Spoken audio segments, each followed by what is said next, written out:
So, welcome back to Third Age Reforged and to another battle replay. Today we are going to be on the Grey Havens once again, which is obviously a very good map.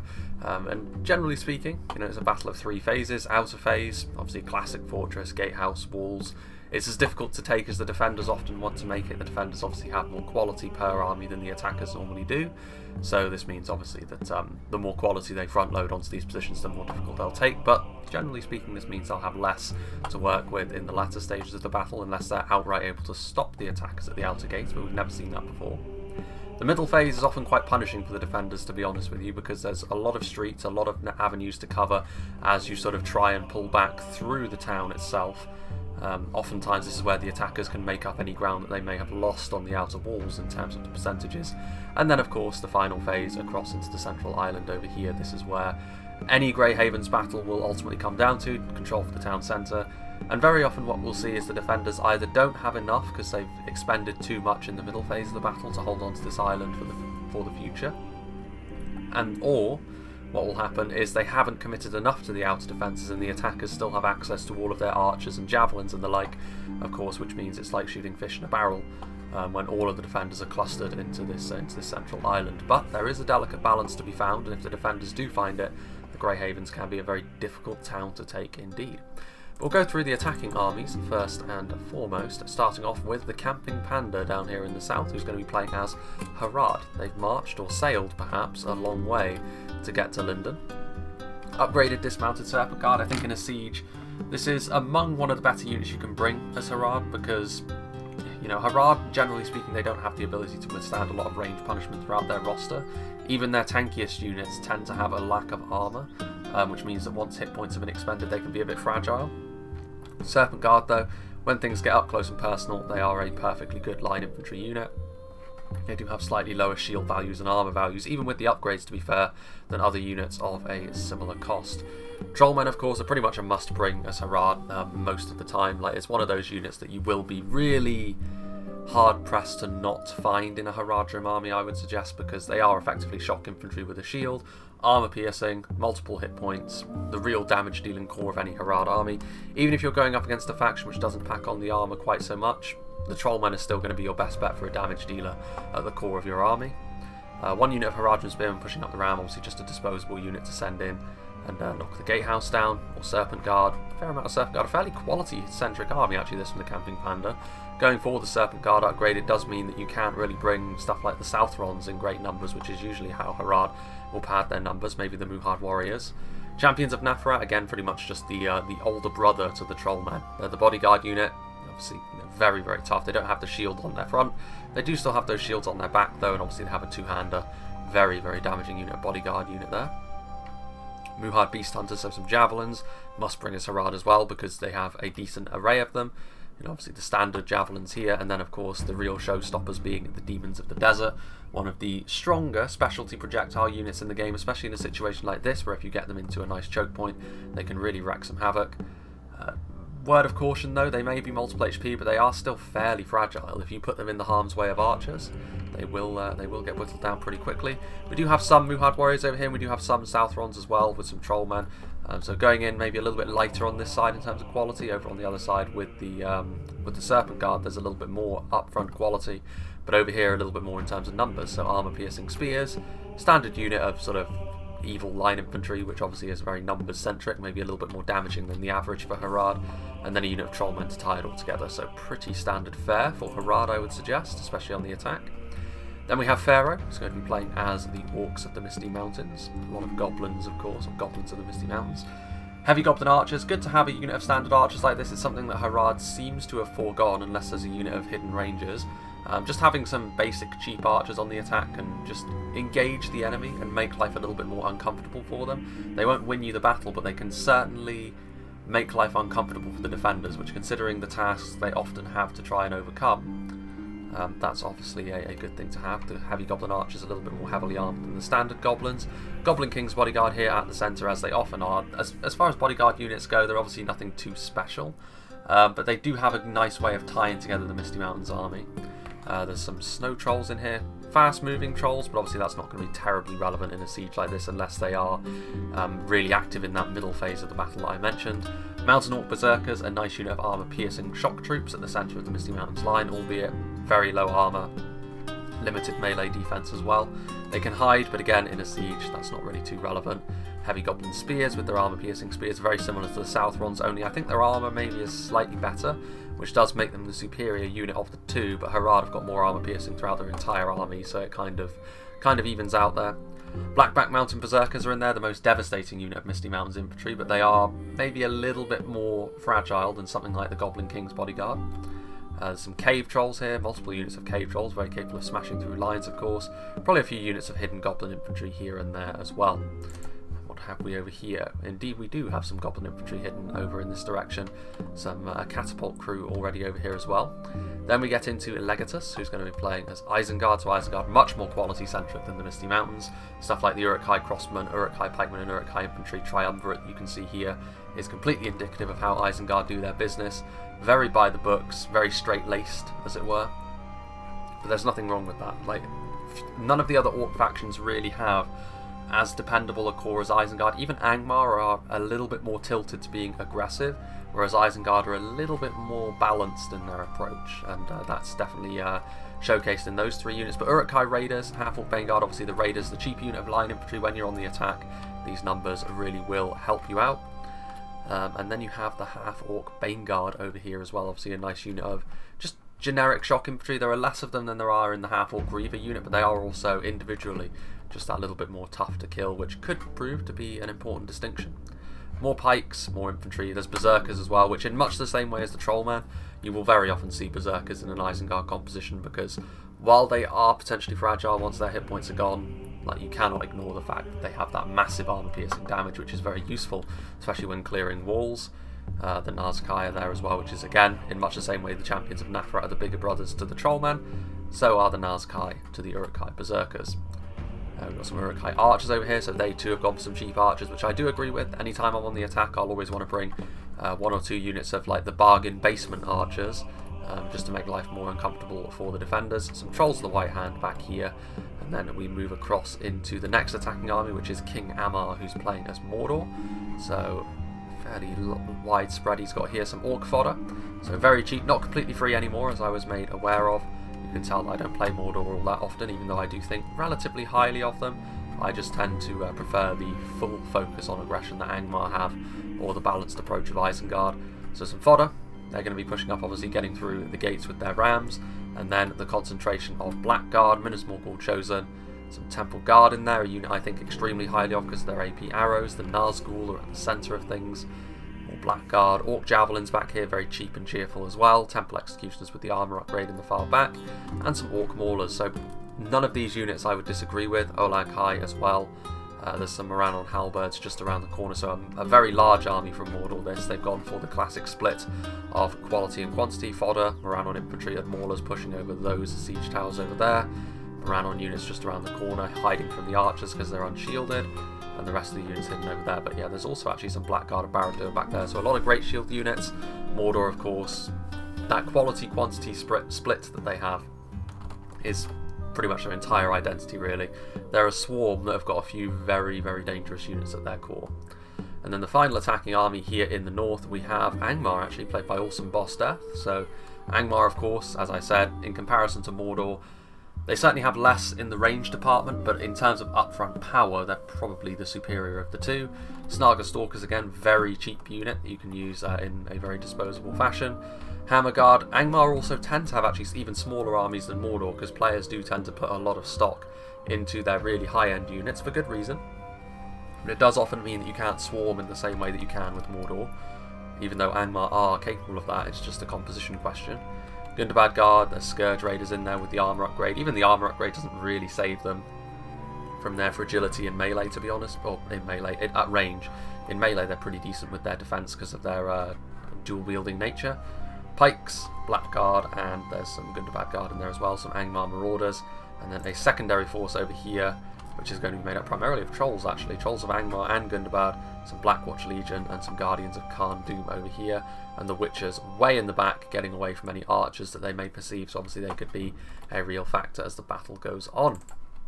Now then, defenders. This battle was sent to me by Pimp, and it was sent to me actually by another player as well. It might have been King Amar, or it might have been Camping Panda. I can't remember, but I was definitely sent it twice. But Pimp is going to be playing as Lindon today, so they're going to be fighting on their home turf.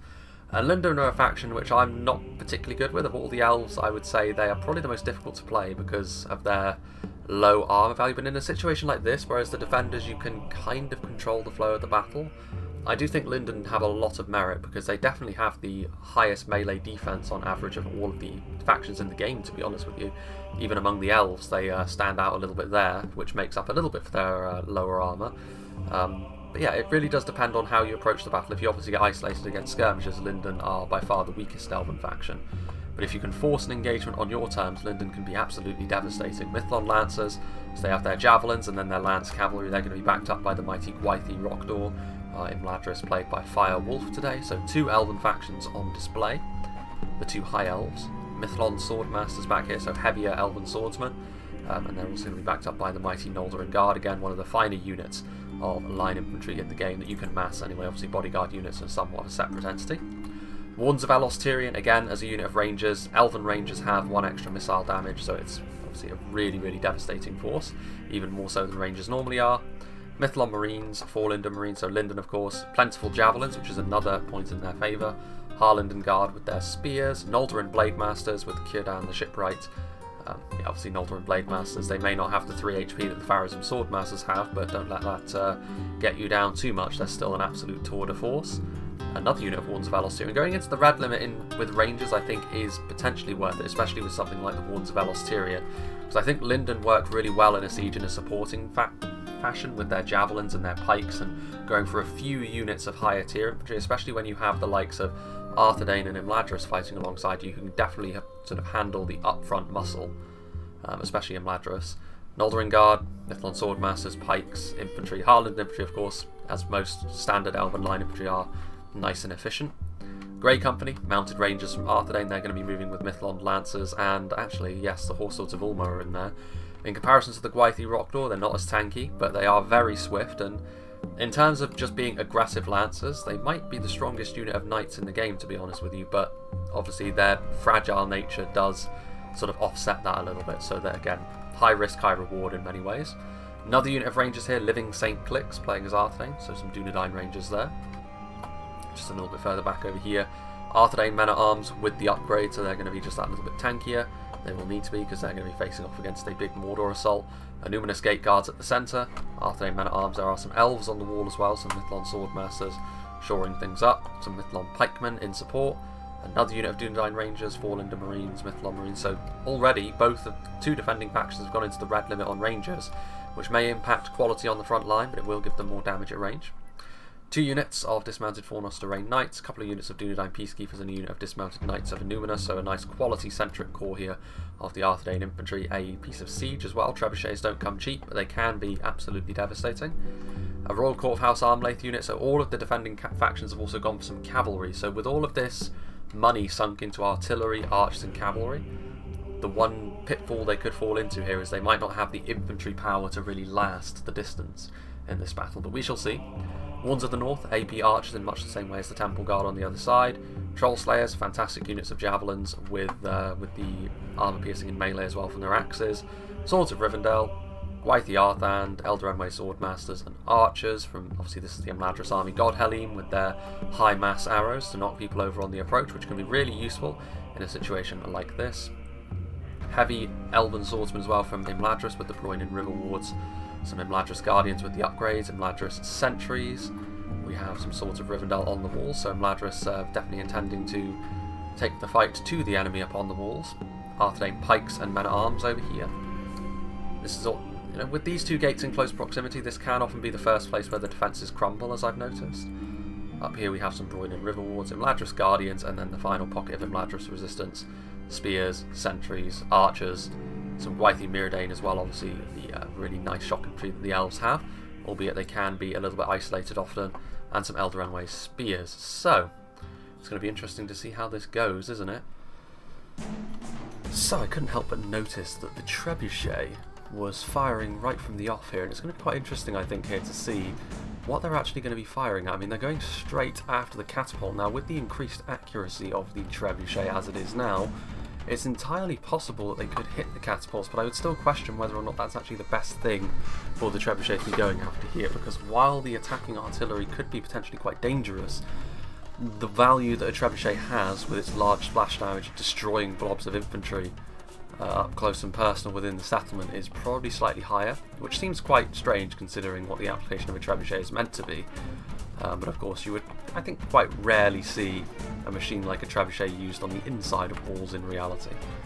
Probably looking at something more like ballistas or catapults, but that's just me, the uneducated fool that I am, sort of making judgments there. But I can't imagine trebuchets were commonly used in defence of castles. Oh, hello.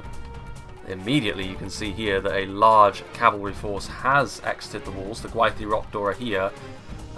Really dawdling though, unfortunately, from Firewolf, and they are going to get caught as a result by the trolls. That's actually fairly disastrous. I can see why they wanted to go in there, because clearly what they wanted to try and do there was to kill off the witches, but in the end it has cost them everything, really. Those Gwaithir Roctor, a unit that's so expensive and potentially so damaging, utterly destroyed by the trolls as they just sort of stood there and took the damage that was coming their way. But fortunately, the Lindon cavalry seems to be cleaning up where they could not. I think the witches have retreated within their blob there as the Mithlon Lancers continue to throw their javelins into this infantry blob, which is a good thing for it to do. To be fair, I mean, the Gwaithir Roctor, even if they did die relatively tamely, you can see here that this cavalry force around the outside, the Grey Company also in support of all of these Lindon forces. So Angmar are actually having a really difficult time. They may very well have caught the Gwaithir Roctor, but they still have the Horse Lords of Ulmo in terms of a single unit of really damaging cavalry to try and deal with. And they're going to have another decent charge in there. Of course, one of the ways you can deal with trolls is off the charge with some heavy cavalry. And with their lances, the Horse Lords of Ulmo should do a decent job there. They need to pull out of here though, otherwise they will suffer the same fate as their High Elf brethren from Imladris. There goes one of the gates there, Isengard, with the white hand banners fluttering in the breeze. But yeah, they are able to get out there, and that's one of the benefits of the Horse Lords of Ulmo. They're so swift that you can get out of sticky situations a little bit more quickly, perhaps. But there's still a lot of trolls over here. A few of them were skewered in an earlier charge from Lindon, but these trolls still represent, even though it's quite dangerous for them with all this cavalry going around, a good charge from them could really do a lot of heavy damage. Trolls are still a better defence against this sort of thing than standard infantry is going to be. There's a little bit of a waste of the ranger ammunition, to be honest with you. Yes, you'll connect with the trolls. Yes, you might well connect with multiple trolls. But like, archers are never going to be the best way, to be honest with you, for dealing with trolls like this. Mordor's ram breaking through their gate. Take a cursory glance around those areas, I think, just to see if there is any genuine assault ongoing.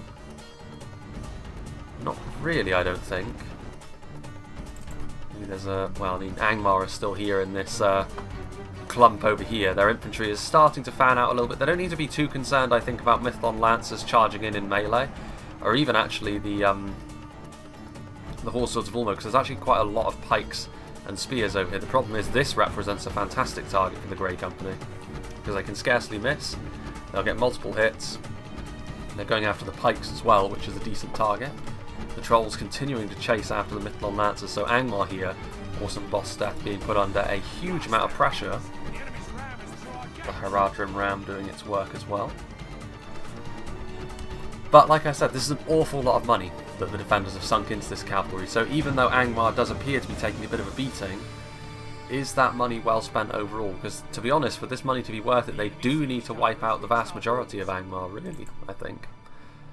To be brutally honest with you, Orc fodder out here, just waiting. Mithlon Swordmasters still upon the walls. One section of wall over here has crumbled. Arthedain's soldiers wait just in behind as the Misty Mountains have formed up. All of the Orc factions on display actually here today. Harad, the only evil men that have come in support of them. And they've had to come a long way indeed. Reliable allies, so it would seem. But yes, all of the gates pretty much at this point are down. Still, the main source of action is from the cavalry here in the north. Mordor's forces that were pushing up the siege tower are now on the way over. And it is interesting, no cavalry on display from the attackers, which would have been quite useful in helping to deal with this, especially seeing it's pretty much all of the orc factions. The cavalry they have at their disposal is primarily designed to counter enemy cavalry. So even if just one of them had, for example, a couple of units of wargs here, this would have proven to be a lot more difficult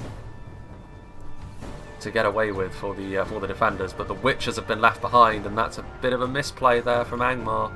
They moved off all of their infantry from this position over here. They did manage to get one shot off into the Mithlon Lancers, but the Witchers here have been swamped now by the Grey Company. A good charge from them, and the Witchers are gone. They are dead.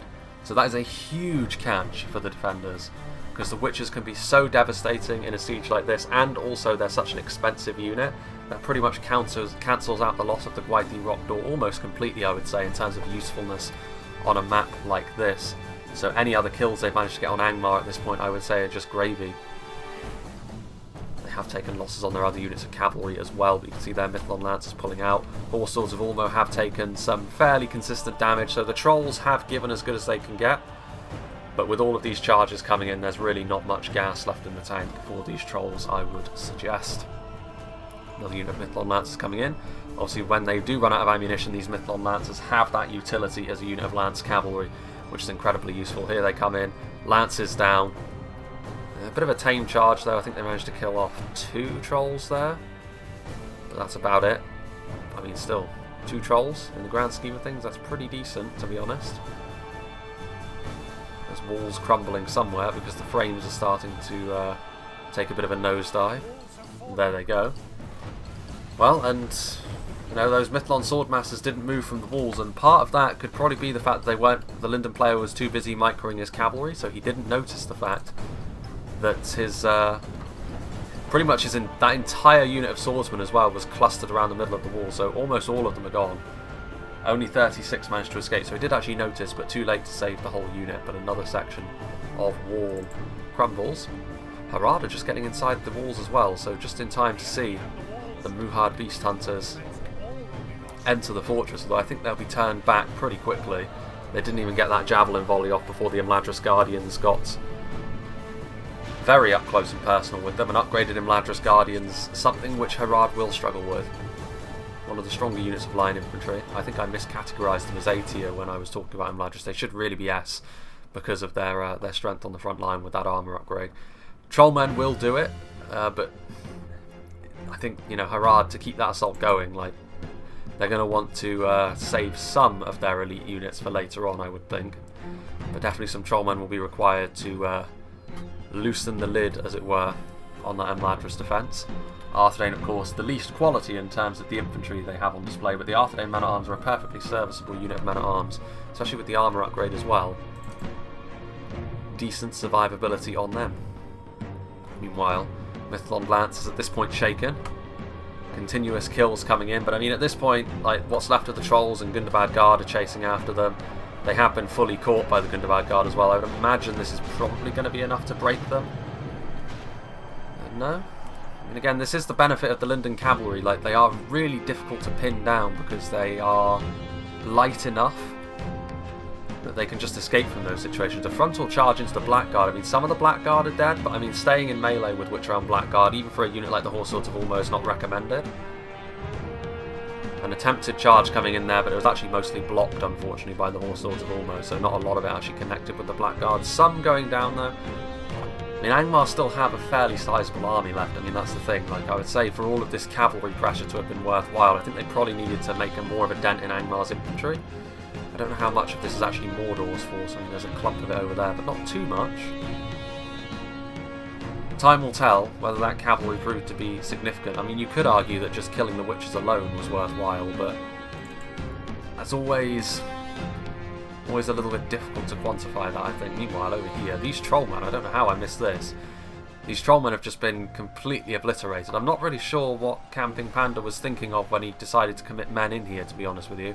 It was never going to go all that well, and wasting a unit of Trollmen against a completely solid Imladris defence is not good. It will definitely take away from their abilities later on in the fight. I'm not sure what the Misty Mountains are doing either, to be honest with you. They seem to be wasting an awful lot of time repositioning themselves here in the south. I personally really don't understand the point in doing that. Like, you have each of your gates that you can go down immediately. There's no point in moving to another gate because you're not going to catch the enemy off guard by doing this. Like, they can see this entire host coming down here. It's closer to the town centre, but that's not really going to come into effect, I don't think, and I think, to be honest with you, it's a big waste of time from Pharaoh. But his army's still healthy, so we shall see what he decides to do with that later on. There's still cavalry pressure being applied out here, I think. Actually, they just finally got finished off by those Scourge Raiders. Just a single unit of Mithlond Lancers, constantly wavering at this point. I mean, I think on the next charge in, whatever unit they decide to go after will probably be the end of them. They may as well go after these Scourge Raiders. Taking a partial volley. Decent charge, actually. They got up to charge speed, connected well. And another chunk taken out of the Angmar army. The more value you can get from this cavalry, the better, because then the more likely it is to have been a worthwhile pick. I mean, the trolls are pretty much gone, the witches are pretty much gone.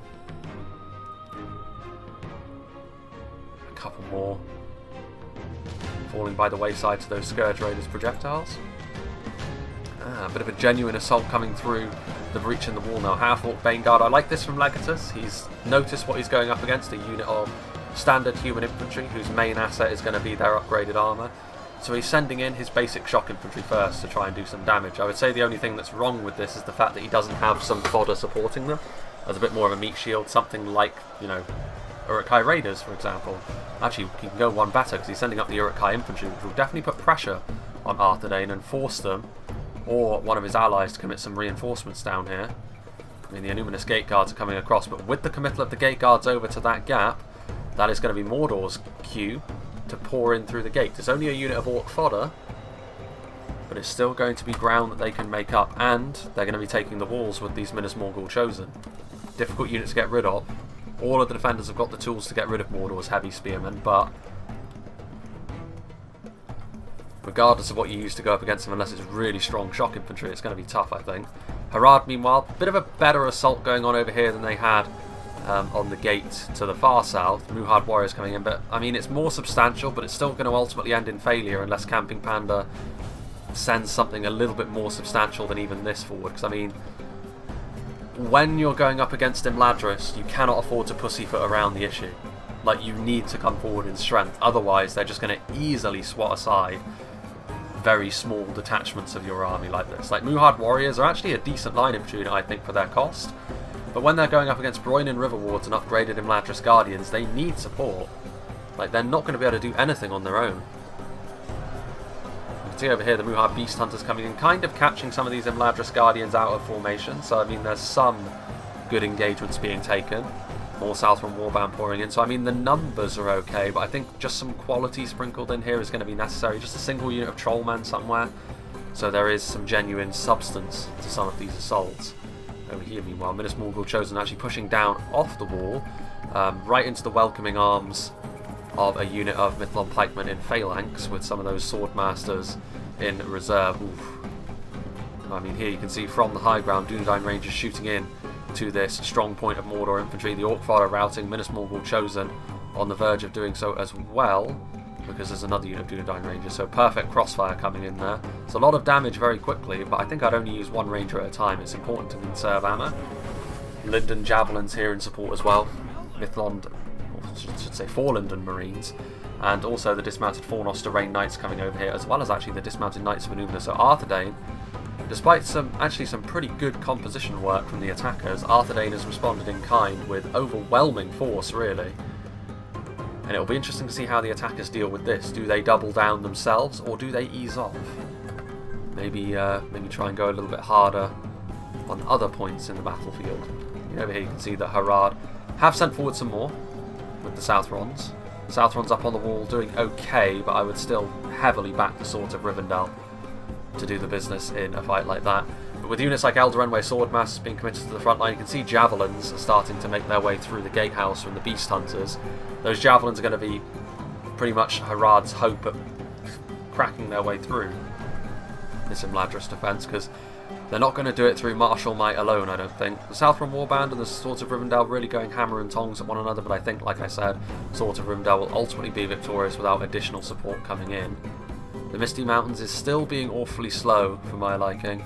Like, their allies are in at this point. Like, they're doing the business on other points in the battlefield. You need to muck in as well. Like, if you're too slow, you're not really helping your allies at all. Like, they're the ones doing the hard work and you're just sort of hanging out waiting for them to take the hits for you. Never really been a big fan of that. Unless it was an active strategy that, you know, they were thinking of, like Misty Mountains, you just wait down there until we absorb the hits. If it's something which the Misty Mountain player has sort of decided upon on their own, not a fan. Because effectively you're hanging your allies out to dry in the hopes that you can be the hero in the late game. Let's see here. Dismounted Arthedain Knights doing their thing. Ooh, hello. Olag Kai moving in. Again, Blackguard pushing their way through this line. So yeah, the attackers over here have responded in kind.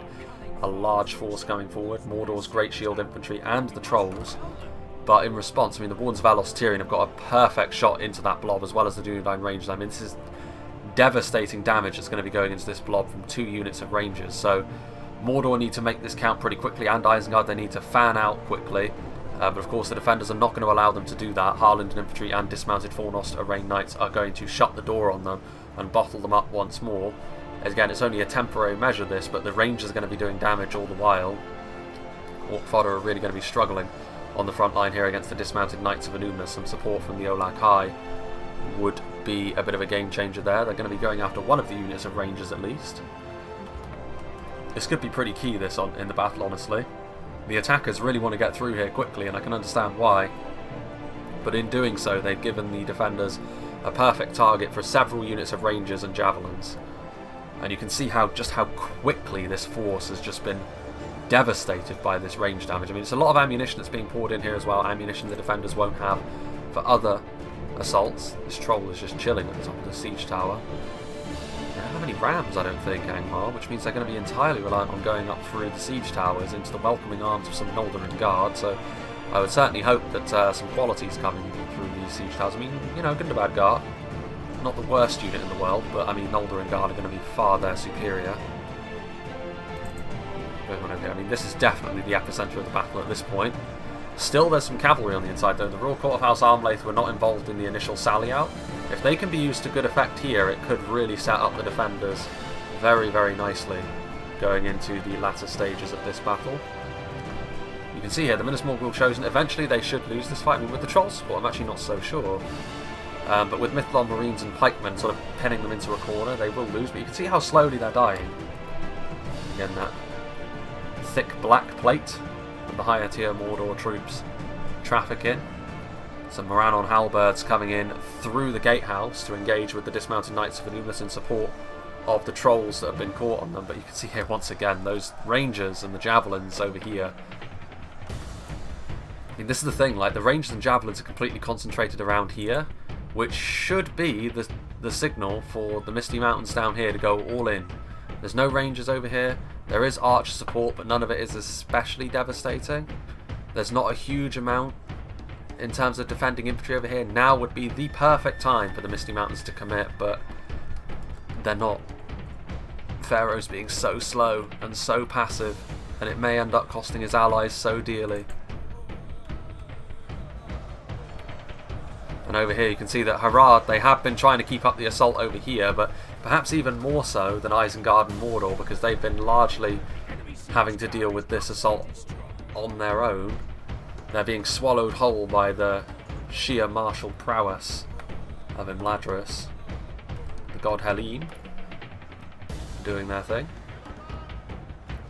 Illidan indeed. I mean, they're not firing particularly efficiently, but I mean, I think they're just going after the units in behind there. They are trying to go after the champions of Neferat. Some of those arrows are landing, but not going to be a great amount of kills. The Trollmen completely surrounded. Harad being torn limb from limb, really.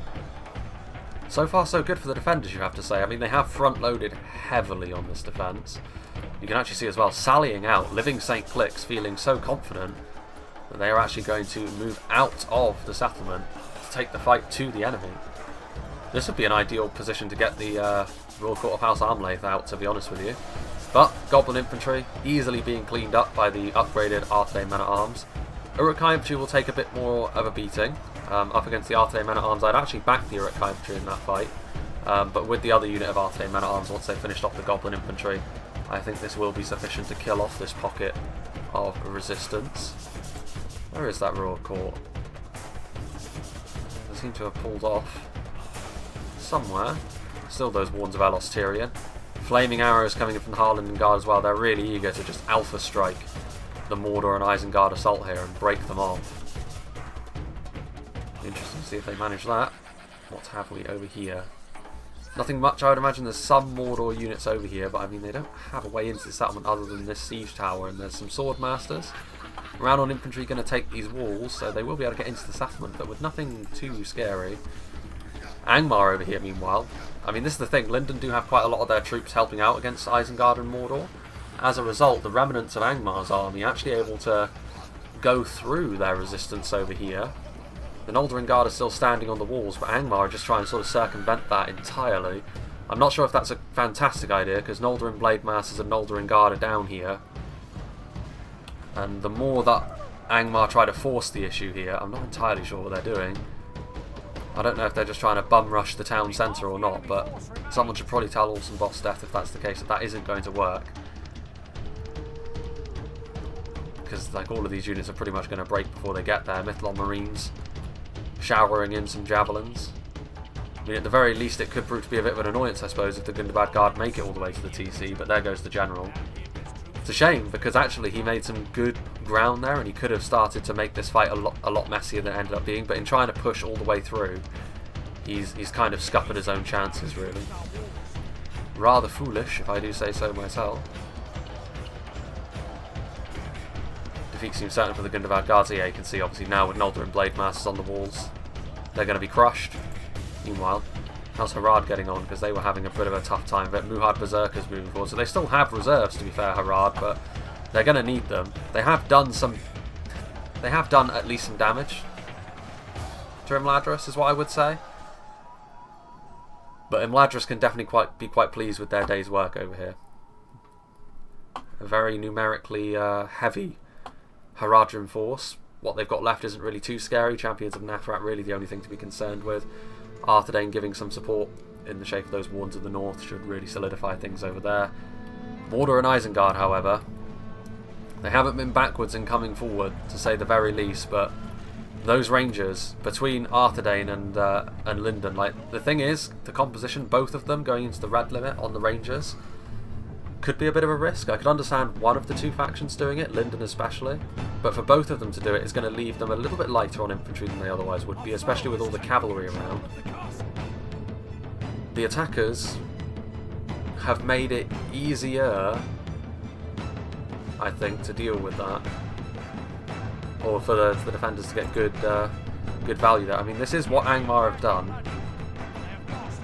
I mean, this to me seems like Orson Boss Death was maybe throwing his toys out the pram a little bit and just saying, oh well, I've been crushed in the early game, so I'm just going to be obstinate and just move right for the town centre. He's got no real chance of actually pulling this off, to be honest with you. I mean, well, I mean, to be fair, I mean, 3 minutes. I mean, I know from the frames he's not going to pull it off, but I mean, it's going to result in nothing, really. Because if he was doing this so that his troops on the front could maybe have more of an opening to push through, it could be understandable, but I mean, with all of Lindon's Noldorin units down here, like, you would know that you would have no chance of pulling that off with the stunt that he just pulled, so yeah, I think it's unfortunate, really. I think that for completely opposing reasons, I think the Misty Mountains in the south and Angmar in the north have been really fumbling quite hard in this battle. The Misty Mountains is coming in now, but it's after so much of the damage has already been done, and they should get through here, to be fair. Imladris have got a lot of quality over here to help hold the line, but the Misty Mountains have got the full force of their entire army over here, which they can use to try and push through. Heavy Goblin Spears and Shield Wall at the front, Mountain Orc Berserkers following behind to give a bit of extra AP bite. There's only Archers of Rivendell over here, which are nowhere near as devastating as the Rangers that Mordor and Isengard have had to deal with. Trolls coming in, banging their drums. They really should be sending in the cave trolls first, and here come the trolls, so I mean. Imladris, they're going to do damage to the Misty Mountains here, but the Misty Mountains should be able to swamp in. We shall see. well that goes. I have to say, I am rooting for the defenders in this battle more so than normal, because I think what Angmar is trying to do is cheesy. It's not really in the spirit of things, is it, to try and do something like this? And the Misty Mountains was slow. You could even say that Mordor and Isengard were fairly reckless to charge into rangers. Harad, maybe the one who has committed the least offences. I mean, this is going to be the end of Angmar. Arrows coming in, Royal Court House Armlaith here, Gwaithir Myrdain. With the damage that the Angmar elites have already taken, the Gwaithir Myrdain are going to use those warhammers to great effect in terms of sheer quality.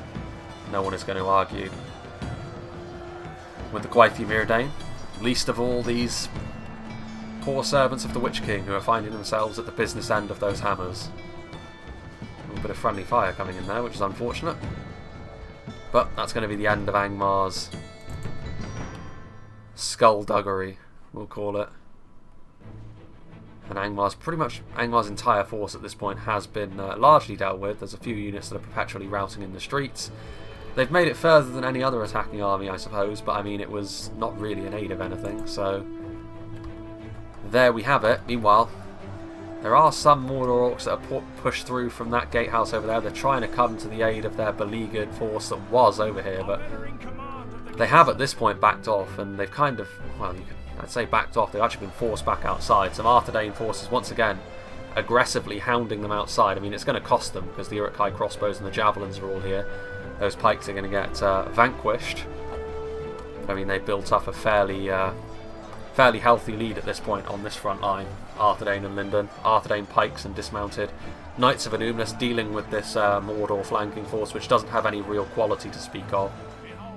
So it'll be relatively easy to deal with them and send them packing. Meanwhile, Harad, who actually are moving in now, Imladris deciding that they are a little bit too light on the front line to deal with Harad. And they're probably right. All of the Serpent Guard are still intact. They're still the champions of Nafarat. So Imladris going to pull back. Warns of the North going to get as many volleys off as they can. I think they need to leave some sort of rear guard, and I think it would probably be a shame if that were the Wardens of the North. The armor-piercing missiles going to be doing some good damage there, but Harad hunting them down in melee. They're going to get another volley off. They are. Point blank at that. They're strong in melee, the Wardens of the North, but this is a fairly overwhelming force they've got heading towards them. Speaking of overwhelming forces, here come the Misty Mountains, and they have managed to blow through this Imladris defence. But they are the only force at this point that really lives to tell the tale. Harad have got some units as well, but it's going to be Misty and Harad that need to carry the day for the attackers. Harad's general cut down by the Wardens of the North. I mean, to be fair, this is now the middle section of the battle where traditionally the attackers do pull it back a little bit more, and this is the case actually, because it's been a bit of a messy retreat from the defenders. They're sort of half leaving a rear guard, but sort of not. They're sort of still maintaining their position, but sort of not. Bit weird. Mithlon Marines coming in. I mean, they're going to be able to do yet more damage to Mordor and Isengard, but still a pretty decent force from the attackers. Trebuchet, they're flinging rotting meat now at this point, so not really going to be too worth saving them for the late game. The crew is going to stay behind to just do their thing. Mithlon Marines are there.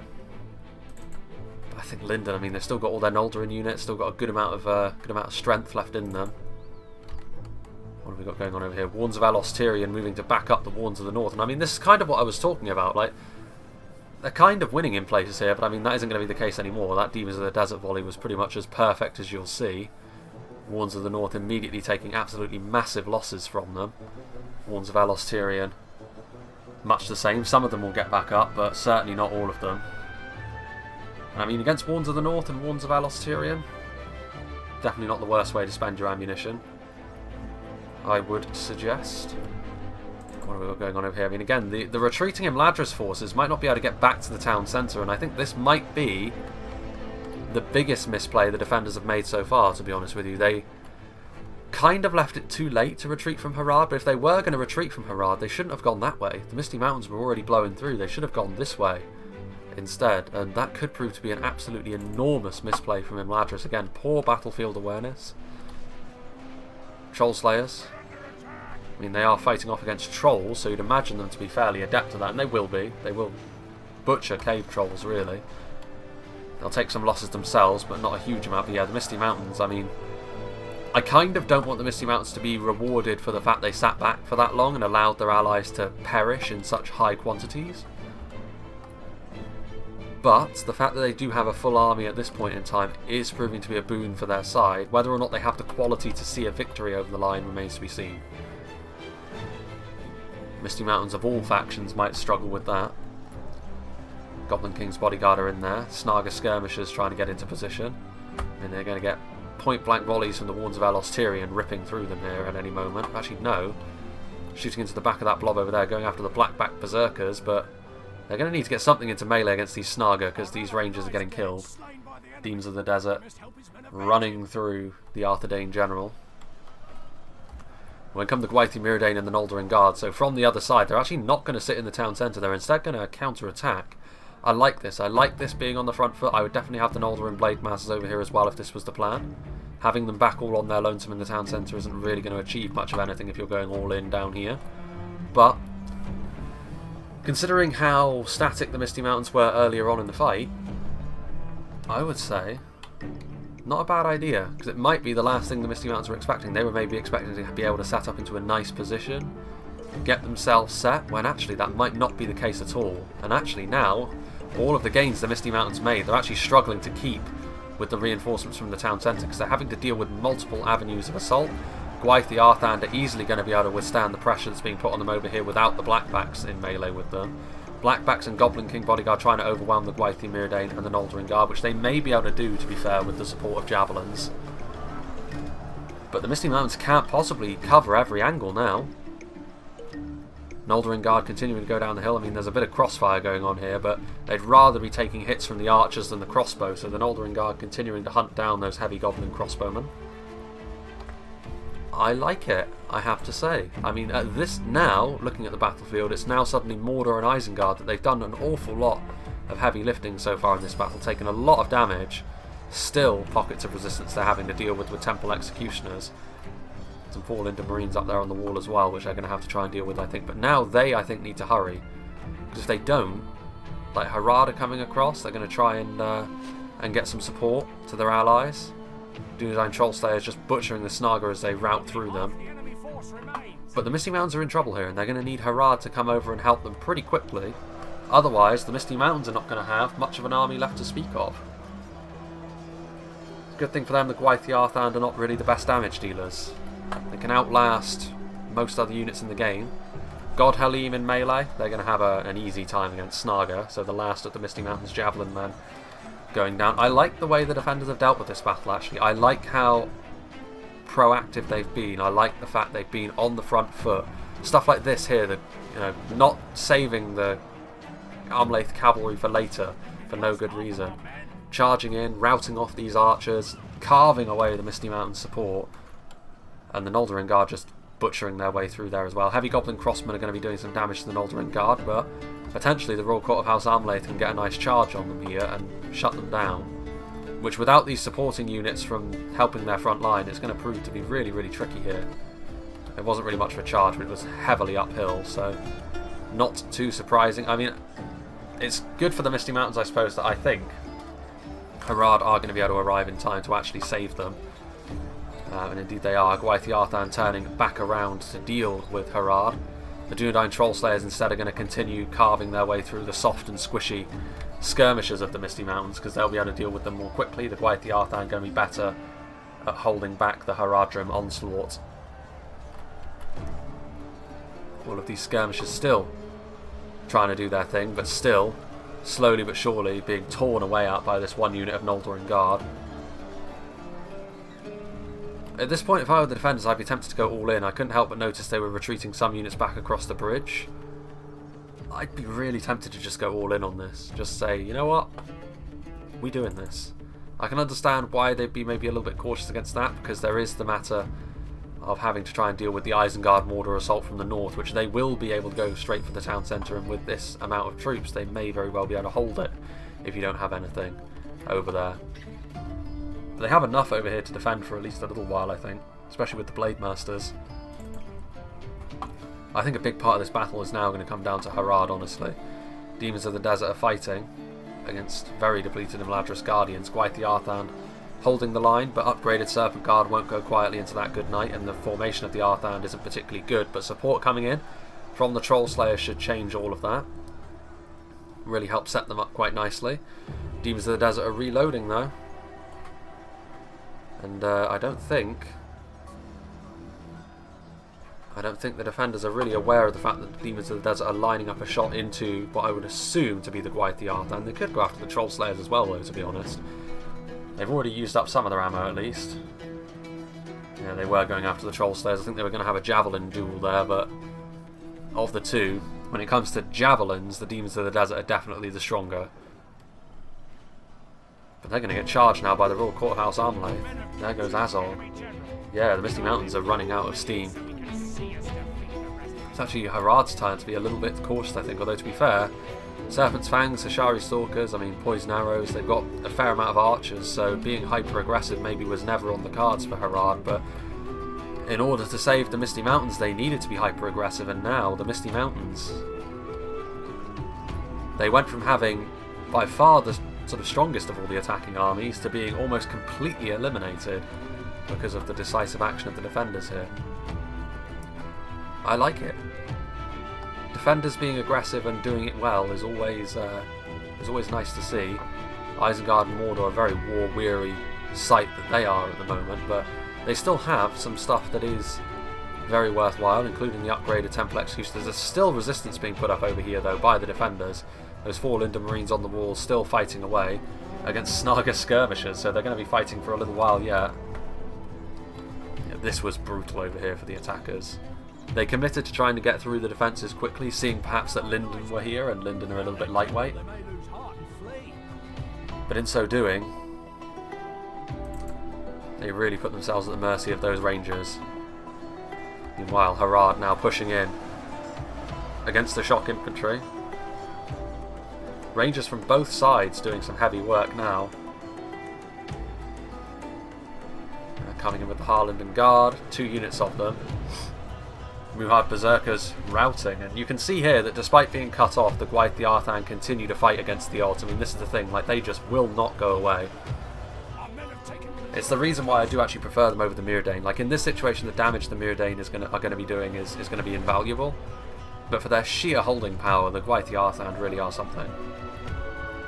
One's Velos Tyrian repositioning. Royal Courthouse Armlay having that cavalry alive, not using it early on, has proven to be a real boon for the defenders, because it allows them, I mean, if I were them, I'd actually send it right around the outside of the settlement and get them in behind enemy lines, and then pick and choose whether to go after Mordor and Isengard or to really put the screws on Harad. At least that would be my preference. Poison Arrows, I mean, this, like, Poison Arrows, like, not going to be the most useful here, to be honest with you, because you're not really going to rout the defenders in this sort of situation, especially when they're slowly gaining the upper hand. The Rangers, on the other hand, especially against Lindon, a very useful tool. The question now has to be, how well, considering how aggressive they've been down there, will they hold up to an assault from the remnant of Mordor and Isengard? Temple Guard, armour-piercing arrows, I mean, Royal Courthouse Armlay being used more defensively now, and to be fair, it doesn't look like they're actually going to react quickly enough. I mean, there's some fodder in the, well, as you know, those are pikemen. They're going to get a charge here? Yes, they are. Lance is down. No real anti-cavalry nearby, but I mean, to be fair, they might not have anti-cavalry available to them anymore. A few kills, but the Temple Guard are made of stern stuff, so it's going to take several of those charges, just preventing them from having a nice firing position where they can just sit and shoot nice and comfortable. It's probably for the best. Out of ammunition crossbowmen could also be used as a decent screen. They'll obviously be charged into oblivion by heavy cavalry, but it's better than losing Temple Guard with ammo at this point, I think, because I think the defenders are going to need that support now more than ever. To be fair, all of this archer support from Harad has taken a heavy toll on what Lindon have got over here. Some Mithlon Swordmasters on the way in. Are they going to try and go around? Surprised that hasn't been attempted already, to be honest with you. Ashari Stalkers have managed to use up their entire ammo supply, which actually speaks well of how Harad have been able to do in this street fight. Those Serpent's Fangs are continuing to really lay into what's left of the Harlingen Guard as well. At this point it might not be worth it though, because there's so few of them. The quality, however, on the front line is still what's carrying the day. It's going to be a relatively Pyrrhic victory, I think, with the Serpent Guard and the Champions of Nathrat putting up a fight, but I think the defenders will win down here, but they're not going to have much left to take back into the town centre when they do, which means they're going to kind of have to make do with what they have left. I mean, with Lord Court of House Armlaith continuing to charge. Charge in. I mean, to be honest with you, I'd probably stop charging at this point. The Uruk-hai crossmen are just bait to get you to charge in so the crossbows and Temple Guard can finish your cavalry off, which this unit of cavalry could prove to be a real difference maker. They are shaken. More of the Uruk-hai do fall, but that's definitely not a cost-effective trade. The Armlaith have probably already paid for themselves, to be fair, but if the difference between victory and defeat is keeping them healthy, we don't want to be charging them in there. Meanwhile, still fighting it. Defeat seems certain now, actually, with the Hashari Stalkers adding their numbers to the front line. It's looking like Harad might be turning the tide down here. Keeping themselves in full view of those Harad archers could yet prove to be a real mistake. Mithlon Swordmasters outnumbered and outgunned now by the out-of-ammunition Serpent's Fangs, pulling out those two-handed Shotels and getting to work. So yeah, all of a sudden it's looking like Harad might just be able to eke out a victory over here. They retreated some of those units across the bridge to help hold the town centre, and as a result they may end up surrendering the south of the city to Harad. Admittedly, Harad won't have much left either, but they will have to then defend on two fronts. Still the Armlaith cavalry now pointing in this direction. A big factor may very well be archers and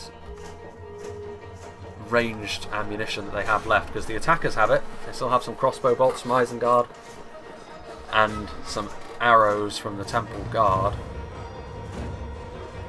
I don't think the defenders have got all that much ammunition left. In melee they may very well be slightly better off with stuff like the Noldorin Blade Masters. Infantry coming in, falling to Marines going to be overwhelmed. I mean, I think what the defenders need to do is they need the attackers to... No, they do still have some ammunition on a potentially really important unit as well, the Wardens of Alos Tyrian. How much ammunition they actually have could well prove to be pretty vital. Mithlon Swordmasters, 75 of them. I mean, putting them there is all well and good, but this isn't actually solid cover. Arrows will go through this, as men can. Or elves in this case. Yeah, having a look at what they've got left. 60 Noldorin Blade Masters, significant. A solid block of pikes. That's pretty much it. I mean, there is upgraded Temple Executioners over here as well, so I mean, even with how well the defenders have done. Ooh, Nazkai as well. Yeah, it's going to be tough, I think, for the defenders. Some individual little decisions here may very well add up to go against them, even though I think that I would certainly like to see the defenders win for how they've approached this battle. The Royal Court of House Armlaith, I think, could prove to be a vital factor in that. A rear charge into the Hashari Stalkers, taking them off the front line. They are actually going to win over here now, which is key, because I think anyone they can save from this fight down here is going to be vital for winning the fight on the North Bridge. 15 Gwaithir Mirdain could make the difference. There's still Gwaithir Arthedain over here, just one of them left, but still fighting hard. This Royal Court of House Armlaith charging into the Serpent's Fangs, doing pretty critical damage to them as well. Mithlon Swordmasters continuing to hound them, so Harad, hard fought, but it does look as though they are ultimately going to lose down here because of the cavalry. Living St. Clix, I've never seen him play before, I don't think. He's definitely played Medieval 2 before though. You can tell that much. It might just be someone with a new name. Mithlon Swordmasters, yeah, they're dribbling in individual units over here in Lindon, which I've cautioned against for the attackers more than anything. The defenders need to take that to heart as well, because the more men they waste here, it's going to have an exponentially worse effect on their chances as this battle goes on. Swordmasters. Is that the end of Harad, I wonder? No, the Stalkers are still there. Serpent's Fangs continuing to charge forward. Another charge from the Royal Court of House Armlaith. If I were the Royal Court at this point, I would honestly turn around and start thinking about going into the backs of the Mordor and Isengard army. Still crossbow bolts. These Swordmasters pointing the wrong way largely, which is not great for them.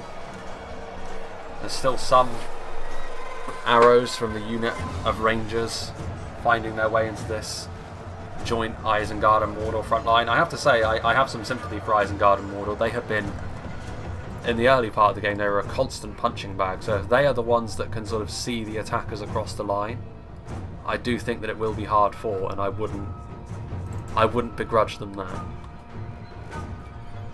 Because they've definitely had a messy job in this fight, to say the least. I have some sympathies for all the attacking players, to be fair, except probably the Misty Mountains.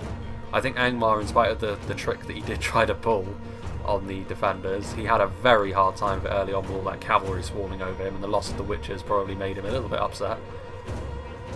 Harad also, tough. I think the Misty Mountains, to an extent, dug their own grave by painting a massive target on their forehead when they still had pretty much all of their units left alive.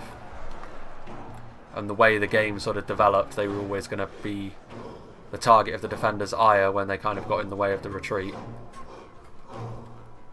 But the other four, I think I would say have definitely paid their dues. What's going on over here? We've still got, I can still hear the galloping horses. Only 7 of them remain at this point. But they have done the business, haven't they? They really have cleaned up quite nicely over here. There's still the Serpent's Fangs, still 16 of them remaining, but the cavalry can deal with them. The rest of the infantry that has ultimately been victorious over here, including some very depleted but very elite infantry units, can now head back over here. And now, potentially, the counterattack can begin. The Noldorin are on their way over. The Uruk-hai crossbows are sort of pushing their way through the lines. I mean, they're going to live to regret that very, very shortly when they come into contact with the Elven Blade Masters. A rout is on the cards. In fact, the Noldorin Blade Masters don't even think the Uruk-hai crossbowmen are worth their time. They're just going to go right past them. Or are they? Nope. The Uruk-hai crossbows are saying, you can't ignore me. They're going to get hit by the Temple Guard, though. The Temple Guard are going to immediately send the Noldorin Blade Masters scurrying back to the town centre. But there are some Mithlon Sword Masters incoming. There are some God Helene. The Mithlon Pikes are on the front line, and that could be significant because there's not a lot of Uruk-hai pikemen anymore. And pikes in the late game, even against the really elite units on the front line, like the Nazkai, like the upgraded Temple Executioners.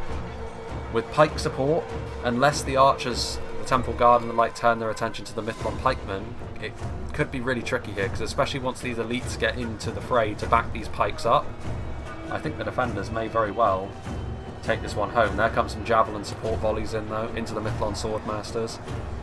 Those Uruk-hai crossmen are broken and fighting to the death. More elves coming towards the front line. What's going on over here? Still a game of cat and mouse between the Serpent's Fangs and the cavalry, I suppose. Still 16 of them. 22 Harland and Guard. Yeah, here we are. So the Harland and Guard are going to engage them in melee, I would assume, and then the Royal Court of House Armlet are going to smash them. They're actually very scattered, though, interestingly enough. They're going to charge in, and as a scattered unit, I mean, now they can be more easily isolated. The charge didn't do a lot of damage as a result, but I don't know. There's units over here, apparently. Routing units. So yeah, this is the epicenter of the action now. Temple Guard doing their thing. I mean, I can see what they're doing here. They're in loose. They're trying to mitigate the damage from the Temple Guard. Temple Guard, though, like, they've got accuracy. They're an elite archer. Like, loose formation does very little to stop the damage you're going to be taking. If this is the plan, you may as well commit them to melee, the Noldorin Blade Masters, and try and break the back of this assault as best you can. Because if you don't, you're just going to end up with them dead and wishing that you've committed them to melee. Lindon have played a very good game so far, so I hope that they don't live to regret that. Because, again, as the longer that those Noldorin Blade Masters are not on the front line, the more of an advantage Mordor and Isengard are gaining here. And I've bemoaned how slow the Misty Mountains were. That is another example of that. Far too slow and dawdling from Lindon. And they could end up living to regret that. They really could. I mean, they will have, what, 14 Harland and Guard, maybe some cavalry they could send right around the back, but it's not really a substantial unit of cavalry anymore. So, I mean, it's something to get in the way. A chain rout could happen from the Orc fodder if they get there in time, but we are now at the business end. There goes the Mordor General. The Noldorin Blade Masters are there. Is their quality going to be enough? Because, I mean, the defenders have nothing at this point other than them. Like 3 Warns of Elos Tyrion, half a dozen Harland Guard and that very battered unit of cavalry. So this pretty much is it. This is going to be the battle right here. Unless the cavalry has a big impact on going around and maybe charging into some of those low tier units, clearing away the chaff. But I think the issue here is there's 15 Nazkai, 21 Executioners. I mean, the issue here is going to be that there's still 44 Temple Guard and they're still so capable in melee that might end up being the difference here. As hard as the defenders have fought, it may end up being the loss, and also some javelin support coming in. Not really hitting much of anything, but any extra kills they can get is going to be key here, and conservation of some ammunition. The fact that Mordor and Isengard were still able to maintain some level of ammunition here in the late game is ultimately what's going to give the battle to the attackers, I think. Again, I won't take anything away from Mordor and Isengard here, because they were the ones that they've really puffed their chest out and tried to take it on the chin. Early on they were smacked down hard, but they were able to hold enough back, have enough left in the tank to potentially see the attackers across the line here. What have we got over there? 2 Noldorin Guard. I mean, everything needs to be sent forward at this point. They may very well have just run out of ammunition. Everything here. Orc Javelins being committed forward. A lot of these low tier orcs are wavering. Temple Guard, 44 Temple Guard though. 3 more than the Blade Masters, and Blade Masters are going to take more losses before the Temple Guard arrive on the front. The real issue might be, though, that a lot of the other elites are falling by the wayside. The only support the Temple Guard will have is wavering low-tier trash. And that, a rout here, I think, is going to be the main issue. You know, those Warns of Alostirian. The Warns of Alostirian, another interesting tidbit about this map is they'd be much better off being placed here, because you can go through this stone wall. But that wouldn't be immediately apparent if you go when the Orc Javelin's broken and fighting to the death.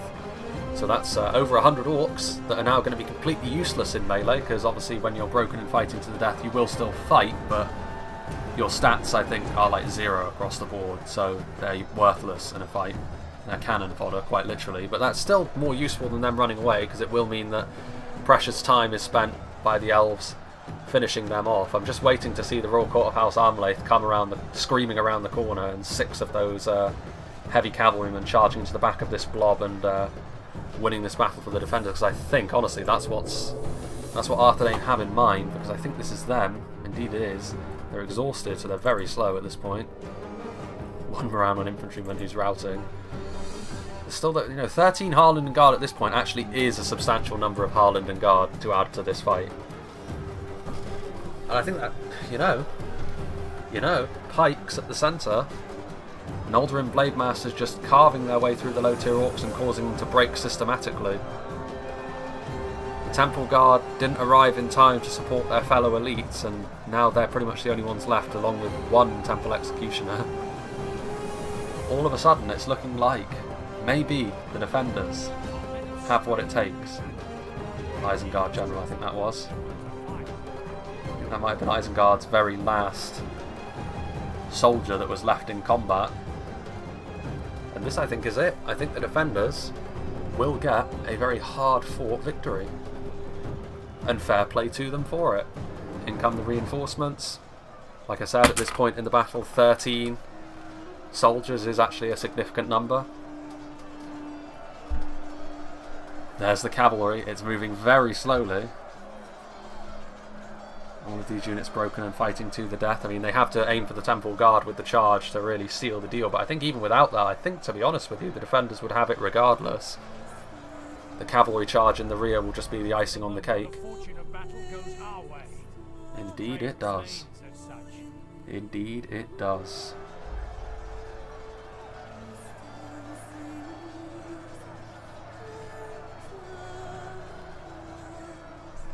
And there they are. You can see how exhausted they are from how slow they're moving. There's 3 Mithlond Swordmasters actually as well. The Temple Guard are broken and fighting to the death, so what's actually still fighting then?